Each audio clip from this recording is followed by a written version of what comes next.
Esse aqui é o canal de corte do Ações Podcast, onde eu entrevisto investidores e gestores de empresas. Se você é um investidor, se inscreva aqui no canal. Bom vídeo. Ó, a primeira pergunta que veio de ação aqui, Prio 3. Então vamos lá. Prio 3, vamos falar de Prio 3. Deixa eu abrir o gráfico aqui, ó. Prio 3 tem alguns pontos interessantes. Primeiro, você pode perceber que quem acompanha aqui sabe que a empresa deu uma aula de rentabilidade. Eu comprei aqui, ó.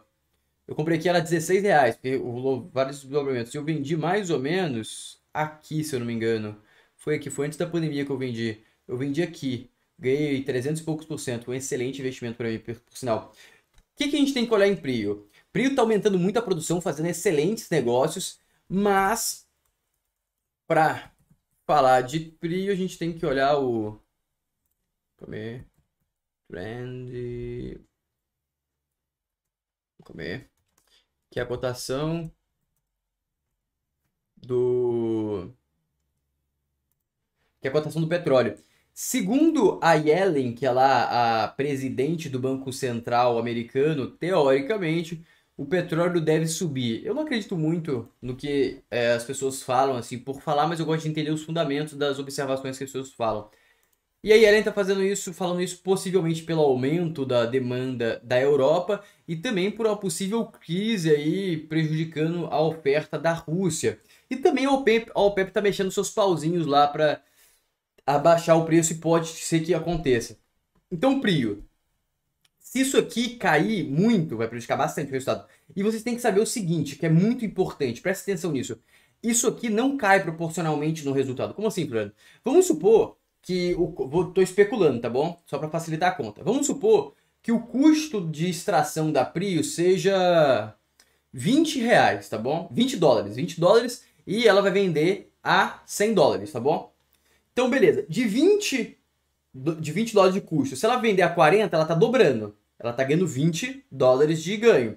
Se sair de 40 para 50, ela aumentou o lucro dela em 50%. Mas o petróleo não subiu 50%, considerando que o petróleo saiu de 40 para 50. Ele subiu 22%, 25%.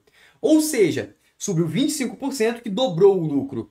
Então, cada queda dessa aqui tem um efeito exponencial negativo no lucro. Por quê? Sai diretamente do bottom line, porque o custo já é fixo. Pegaram a ideia? Pegaram a ideia? Tipo... Isso é importante você entender qual que é a matriz de custo da empresa. E a gente tem que lembrar que a Prio não tem o menor custo do jogo. O menor custo do jogo é Petrobras, Saudi Aramco, lá, entre outras. Ou seja, considerando esses drives, a gente deve imaginar que com uma queda de petróleo, essas empresas, as Junior Oils aqui do Brasil, devem se prejudicar bem mais do que as grandonas, porque a representatividade do custo dela sobre o preço vendido é bem maior. Então esse é um ponto muito relevante. E isso é muito importante você perceber. E outro ponto, eu não gosto muito, tirando essas Junior Oils, que às vezes você pode ter uma operação mais próxima, por exemplo, Antero. Eu gosto da Antero. Tem que analisar um pouco mais, mas eu gosto da Antero e não é que eu não gosto, mas eu não acho que a Prio tá barata. Então se eu fosse investir, eu investiria na Antero.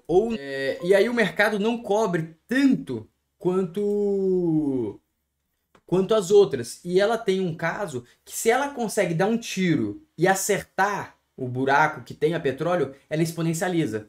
Porque é uma nova reserva que ela cria.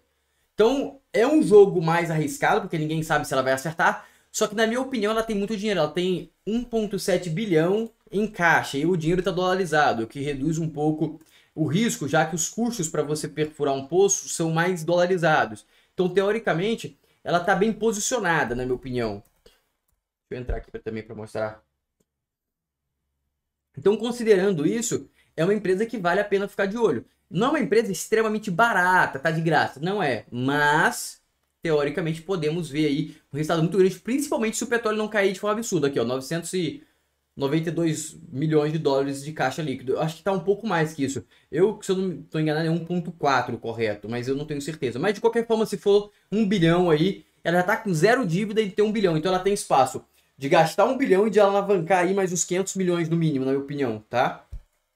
Então esse é o meu ponto sobre essas Junior Oils. Então eu olharia principalmente Enalta e 3R. Lembrando que Enalta é mais arriscada por causa da questão de perfuração. Só que se ela acertar, é para aplaudir de pé e ser feliz. Lembrando que essa questão de perfuração que quebrou o Ike Batista. Vamos ver a pergunta do Jorge agora. E pessoal que tiver aí pode mandar pergunta. Floriano, depois dessas aquisições e low cost 3Rs, não seria a melhor opção em petróleo? Então eu não fiz, não alterei meu modelo para as novas aquisições, tem que ser sincero para você. Então não posso opinar, tá muito melhor, tá muito inferior. E pessoal que puder curtir a live, curte aí que eu esqueci de pedir. Eu não posso opinar assim com um alto grau de certeza. Só que a 3R e a Enalta são bem parecidas, só que a Enalta tem um nível de risco maior, mas tem também uma possibilidade de ganho maior na questão de acertar. A 3Rs, eu acho que é mais reloginho, na minha opinião, parada mais reloginho. Vai crescendo. Tem lá o estoque para entregar e vai tum, tum, tum, tum, tum. Ela vai entregar o resultado lentamente, mas vai entregar o resultado.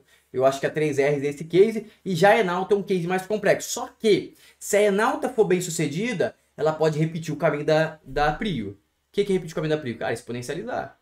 Literalmente. Só que temos também nisso tudo que ter um preço da commodity, um preço aqui do óleo, do petróleo razoável. Se o petróleo for para $50, dificulta.